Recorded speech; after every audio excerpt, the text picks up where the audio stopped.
স্বপ্ন দেখতাম তো আগে থেকেই। স্বপ্নটা সেই স্বপ্নের পথে মূলত হাঁটা স্টার্ট হয়েছে আমার 2 বছর আগ থেকে। কোভিডের পরবর্তী আপনারা সকলেই জানেন যে প্রিয়তমা থেকে হাঁটাটা স্টার্ট হয়েছে সেই গ্লোবাল মার্কেটের দিকে। এবং যত দিন যাচ্ছে গ্লোবাল মার্কেট কিন্তু আমরা অনেক এগোচ্ছি। আমরা কিন্তু আফটার প্রিয়তমা, রাজকুমার পর দেখলাম তুফানের পর দেখলাম দরদ। এখন গ্লোবাল মার্কেটে কিন্তু আমরা ডে বাই ডে খুব রিচ করে যাচ্ছি। আমরা আমাদের স্বপ্নের কিন্তু সেই লক্ষ্যে এখনো পৌঁছাইনি।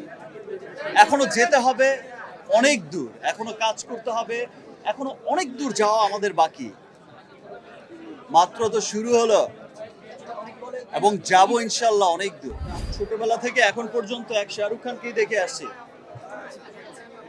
আর সেই হলিউডে সেই টম ক্রুজকেই দেখে আসছি।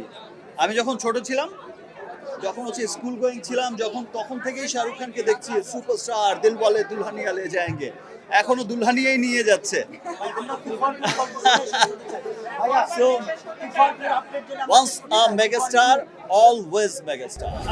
আমি ডে বাই ডে প্রতিনিয়ত আমি আমাকে ভাঙার চেষ্টা করছি। আপনারা সবাই দেখছেন যে আমার একটা সিনেমার সাথে আরেকটা সিনেমার কোনো মিল খুঁজে পাওয়া যায় না। আমি সবসময় নিজেকে ভাঙার চেষ্টা করছি। আমি আমাকে প্রতিবারই সামনে এগিয়ে নেবার চেষ্টা করছি।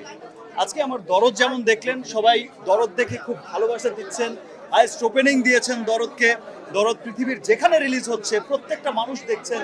দেখতে দেখতে দেখতে ছবির শেষ সময় এসে সবার চোখের করে পানি জমে গেছে দরদের জন্য। দরদকে ভূয়সী প্রশংসা করছেন আপনারা সবাই, এত ভালোবাসা দিচ্ছেন দরদকে।